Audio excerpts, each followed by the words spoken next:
জনগণ এটা পছন্দ করতেছে না, জনগণের কষ্ট হচ্ছে।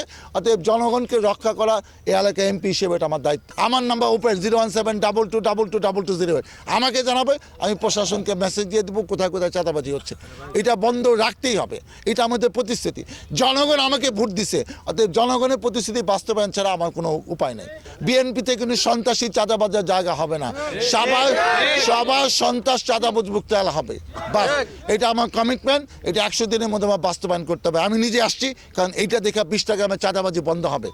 উনি আগে আওয়ামী লীগ করতো, আওয়ামী লীগ করতো আগে, তাহলে হ্যাঁ ভয়ে আমি বলি নাই কোনো কথা। জায়গায় ওনার বিরুদ্ধে কেউ কোনো কথা বলতে পারে না। আমি মহিলা মানুষ, আমি কিভাবে বলবো? আমার স্বামী থাকে বাহিরে, আমি একা মানুষ এই জায়গায় থাকি একটা ছেলে নিয়ে।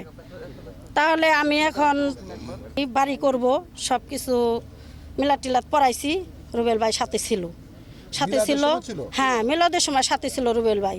বলছে ভাবি আপনি কাজ করেন, আপনি কোনো সমস্যা নাই, কোনো ভয় নাই, আপনি নির্ভয়ে কাজ করেন। তাহলে আমি কাজ করতেছি ভালোভাবে, কাজ হয়ে গেছে গা। এখন আমি প্লাস্টার করতে গেছি, এখন রুবেল ভাই আমার প্লাস্টার করতে দিবে না, দিব না। আমার 20 লাখ টাকা দিতে হইব, 20 লক্ষ টাকা দিতে হইব, তাহলে আমি আপনার এই করতে দিব। পরপর দুইবার এটি চাঁদা চাইতেছে, চাঁদা দিতে হইব। এই জায়গায় থাকতে হলে মহিলাকে উড়াই দিব এই জায়গায় থেকে। আমার নিজে ওনার অফিস আমি নিজে ছেলে নিয়ে গেছি, উনি আমার এই জায়গায় থাকতে দিব না।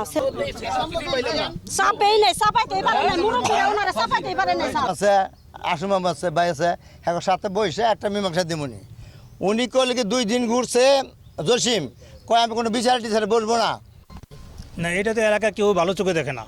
কারণ যেখানে জামালার জমি আছে সেখানেই উনি আছে, যেখানে কোনো অপকর্ম আছে সেখানেই উনি আছে, যেখানে কোনো লুটপাট আছে সেখানেই উনি আছে, যেখানে মোটরসাইকেল মহড়া আছে সেখানেই উনি আছে, যেখানে মানে সন্ত্রাসী লালন পালন, ছোট চাঁদাবাজ লালন পালন, সেখানেই উনি আছে।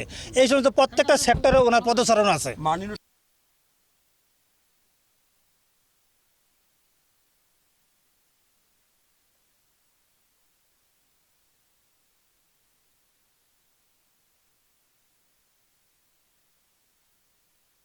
ক্যাম্প বানানো হয়েছে, সন্ত্রাসের ক্যাম্প বানানো হয়েছে রুবেলের জন্য। এইসব লোককে আমার ছাড়া হবে না।